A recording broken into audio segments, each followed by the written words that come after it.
काँग्रेस सोबत आम्ही जागा वाटपावरून 12 जागांवर अडवणूक करत नसून ज्या लोकसभा जागांवर काँग्रेसचे उमेदवार वारंवार अपयशी ठरलेले आहेत त्या ठिकाणी आम्हाला संधी द्या अशी मागणी प्रकाश आंबेडकर यांनी केलेली आहे।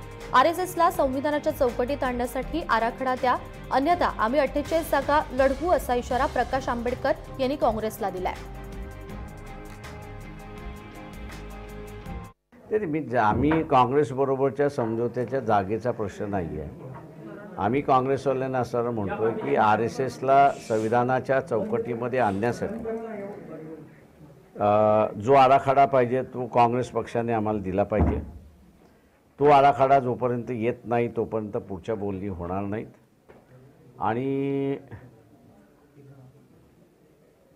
नाईलाजाने मग आम्हाला 48 जागा लढावे लागतात। ओएसीने स्वतःहूनच सांगितलं की आम्ही निवडणूक लढणार नाही, तेव्हा काँग्रेस बदमाश आहे, दुसरं काय म्हणणार मी। सर 12 जागांचा जो फॉर्म्युला आहे ते 12 जागांचा फॉर्म्युला नाही। आम्ही असं म्हणतोय की काँग्रेसकडे अनेक मतदारसंघामध्ये उमेदवार नाहीत आणि लगातार 3-3 वेळा लोकसभा हरलेले आहेत, त्याच्यापैकी 12 तुम्ही आम्हाला द्या। तर आरएसएसला संविधान मोडून मनुवाद देशामध्ये आणायचा आहे असा आरोप भाजपचे अध्यक्ष प्रकाश आंबेडकर यांनी पालघरमध्ये केला। तर घराणेशाही मोडून देशाचा विकास होईल असं सांगत राज्यातील 50 आमदार असे बनवा ज्यांची नावं महाराष्ट्रानं कधी ऐकली नसतील असं मत प्रकाश आंबेडकर यांनी पालघरमध्ये बोलताना व्यक्त केलं। पालघरमध्ये वंचित बहुजन आघाडी, एमआयएम आणि मित्रपक्ष यांच्या सत्ता संपादन संकल्प सभा आणि महाअधिवेशनामध्ये ते बोलत होते।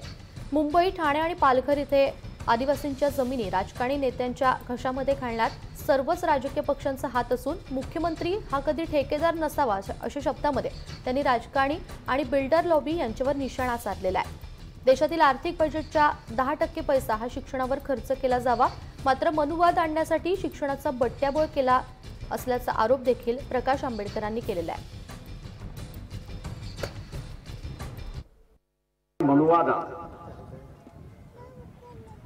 आणि मनुवाद आणायचं असेल तर हे संविधान बदललंच पाहिजे।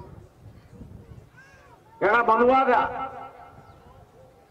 आणण्याची आड काही असेल तर इथलं असणारं संविधान। आणि म्हणून आजची लढाई